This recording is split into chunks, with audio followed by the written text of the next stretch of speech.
بسم اللہ الرحمن الرحیم۔ السلام علیکم ناظرین، آج میں آپ کو بتاؤں گی کہ آسمان سے اتارا گیا لذیذ اور معجزاتی غذا، یہ کھانا بنی اسرائیل پر کب اور کیوں نازل کیا گیا تھا۔ کیا یہ غذا جنت سے آیا تھا یا زمین پر پیدا ہوا تھا؟ بنی اسرائیل نے ایسی کیا نافرمانی کی تھی کہ اس کا اثر آج تک طرح کے کھانے میں موجود ہے؟ تو آئیے ناظرین، چلتے ہیں ہم آج کے اس سبق آموز واقعہ کی تفصیل کی طرف۔ جب اللہ نے قوم بنی اسرائیل کو مصر سے نکالا اور انہیں فرعون سے نجات دے دی تو بنی اسرائیل نے حضرت موسیٰ علیہ السلام کی رہنمائی میں بحر احمر کو پار کیا اور فرعون اپنے لشکر سمیت سمندر میں غرق ہو گیا۔ حضرت موسیٰ علیہ السلام کو کچھ اطمینان نصیب ہو گیا تو اللہ کا حکم ہوا، آپ بنی اسرائیل کے اس لشکر کو لے کر ارض مقدس یعنی شام میں داخل ہو جائیں، جس مقدس سرزمین کا وعدہ بنی اسرائیل سے لیا گیا تھا اور جو انہیں عطا کی جانے والی تھی۔ لیکن اس وقت ارض مقدس پر قوم عمالقہ کا قبضہ تھا، جو بدترین کفار تھے اور بہت ہی طاقتور جنگجو اور نہایت ہی ظالم تھے۔ حضرت موسیٰ علیہ السلام بنی اسرائیل کو ہمراہ لے کر عمالقہ سے جنگ کے لیے روانہ ہوئے، جن کی تعداد 6 لاکھ تھی۔ لیکن جب یہ لوگ ارض مقدس کے قریب پہنچے تو ان کے دل میں خوف طاری ہو گیا اور بزدلی پیدا ہو گئی، تو انہوں نے حضرت موسیٰ علیہ السلام سے کہا، اس شہر میں جبارین ہے جو بہت زور آور اور زبردست ہے۔ اس شہر میں جبارین ہے جو بہت زور آور اور زبردست ہے، لہٰذا جب تک یہ لوگ اس شہر میں رہیں گے ہم ہرگز وہاں داخل نہ ہوں گے۔ یہاں تک کہ بنی اسرائیل نے حضرت موسیٰ علیہ السلام سے یہ کہہ دیا کہ اے موسیٰ، آپ اور آپ کا خدا جا کے اس زبردست قوم سے جنگ کرے، ہم تو یہیں بیٹھے رہیں گے۔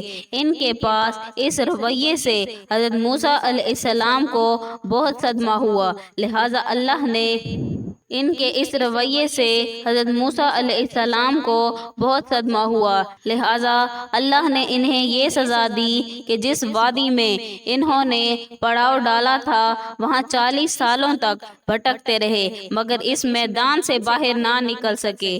اس میدان کا نام میدان طیہ تھا، جو 27 میل کے رقبے پر مشتمل تھا۔ روایت ہے کہ بنی اسرائیل کے لوگ سامان اٹھا کر سارا دن چلنے کے بعد رات ایک جگہ پر پہنچتے اور جب صبح ہوتی تو وہ وہیں موجود ہوتے جہاں سے وہ چلے تھے، لہٰذا اب بنی اسرائیل اس میدان میں پھنس چکے تھے۔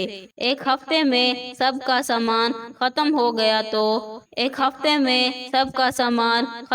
گیا تو ساری کی ساری قوم توبہ و استغفار کرنے لگی اور معافیاں مانگنے لگی۔ میدان طیہ میں ہونے والے اس سخت امتحان اور مشکلات کو دیکھ کر حضرت موسیٰ علیہ السلام کو اپنی قوم پر رحم آیا اور آپ نے اللہ کی بارگاہ میں دعا کی، لہٰذا اللہ نے بنی اسرائیل کے لیے اس میدان میں بے شمار عطائیں اور نعمتیں عطا فرمائیں۔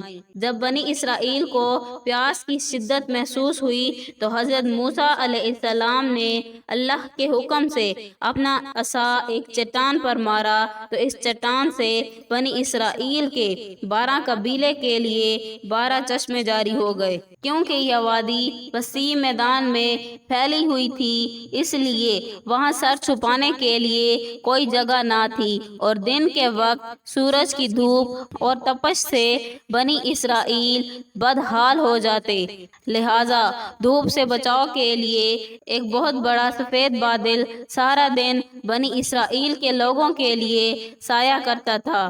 اس کے علاوہ رات میں میدان کے بیچوں بیچ چمکدار ستون اترتا تھا جس کی روشنی میں وہ لوگ کام کاج کرتے تھے۔